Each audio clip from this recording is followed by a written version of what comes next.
So seperti yang kita lihat kat sini, enjin ni sudah pun dapat sentuhan khas oleh staff-staff turbo.com. Okay, kalau kita lihat kat sini, daripada depan ni kita menggunakan fuel regulator Brands Works Engineering meter, kita pakai meter SAT. Okey, lepas tu kalau kita lihat di sini injektor bersasarkan 300cc. okey. Color apa? Injektornya color Coklat 300cc Lepas tu kita naik ke atas boleh, kita boleh tengok intake, kita masih mengekalkan intake standard. Okey, kita turun bahagian sini, kita boleh lihat blow off menggunakan HKS 4 dan menggunakan piping yang kita custom sendiri. Okey, kita turun ke piping, naik ke turbo pula. Turbo kita menggunakan turbo RHF4 dan manifold L7 ya.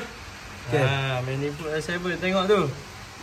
Dia daripada turbo bawa pergi intercooler, bawa naik atas, terbalik tadi. Tak apa, tak ada masalah. Okey, untuk pasangkan so yang ni manifold daripada jenis mana? L7. L7 Cure L7 turbo. Dia daripada 660, tapi bila kita masuk dekat blok 1000 ni, kita bore lah, kita korek lubang bagi besar. Dan turbo dia pun kita pakai BF20. Dia punya turbine housing size apa tu? Zul Shipodan? Oi, turbo housing size kena tanya saja misal 16. 16. Saya dia 16. So dia akan lambat sikit masuk sebab kita nak buat dia punya top dia lambat sikit Kalau kita tengok dekat depan ni, nampak Azul? Intercooler. Dekat depan ni tak nampak tapi intercooler dia pakai intercooler SAT. Brand SAT. Dia tak nampak sebab owner mungkin. Dia orang tak panggil brand SAT. Intercooler slipper. Slipper cak ayam. Okay, so engine dia pun masa buat itu hari buka dah engine. Masa buat itu hari buka bar cover je. Buka bar cover je. Engine tukar dah internal dalam. Engine tak, engine dalam dia semua kita pakai stock standard. Stock saja okey. So dia pakai stock saja dan kita cuma masuk turbo kit saja. Jadi yang dalam sistem turbo ni mungkin ada orang tengok ni dia tertanya-tanya jugalah, apa tu sistem bawaan turbo? Cuba boleh cerita sikit tak Zul? So sistem bawaan turbo ni di mana apabila kita ambil engine standard NA ataupun dalam bahasa bukunya naturally aspirated. Engine NA ni lepas tu kita turbokan dia dengan kit lah. Setiap waktu setiap engine dia ada turbo kit dia sendiri. So apabila kita turbokan engine yang tadi turbo, itulah datangnya term bore-on turbo ataupun BOT. Okey. Kalau tengok ni, kalau faham, komen dekat bawah faham. Kalau tak faham, kat bawah tak faham. Okey. Jen, sarjan pula, sarjan. Jen, cepat Jen. Sarjan. Bore-on turbo apa? Bahasa yang paling mudah untuk orang faham. Bahasa paling mudah. Apa tu bore-on turbo? Bore-on turbo. Sudah. Dia bab-bab rasa ni dah pandai kan? 2 tahun lepas dia dah cerita tapi dia rasa dia lupa. Oh, dia tak ingat dah. Kenapa? Dia tak ingat.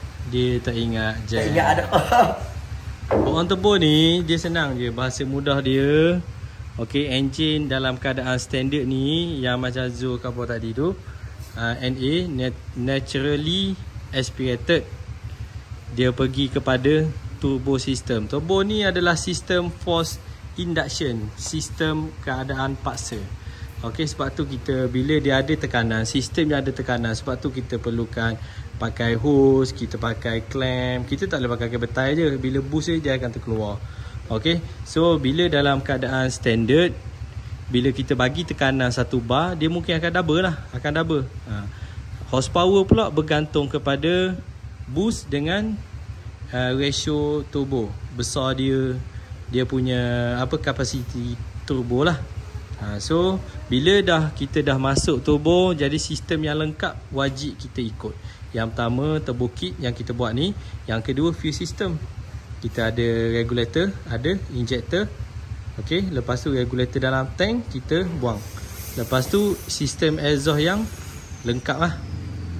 Lepas tu satu lagi engine management. Engine management system kita kena pakai lah untuk kita nak tala ECU tu, untuk bagi mix aspect ratio yang tepat. Sebab tu kita kena ada regulator dengan injector. Regulator ni dia fungsi dia apa, John?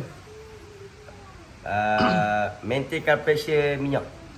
Dia adjust. Ya, Okay. adjust. Bila boost ada, dia adjustable fuel regulator. Sebab tu dia ada macam ni. Bila boost masuk, dia tekan dekat diaphragm atas ni, dekat spring.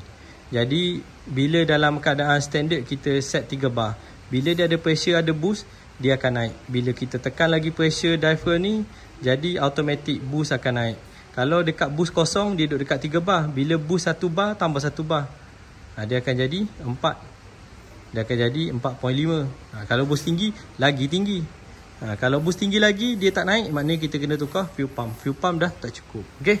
So dah panjang lebar ni. Yang ni out. Kalau SPM fail, gagal. Ni okay.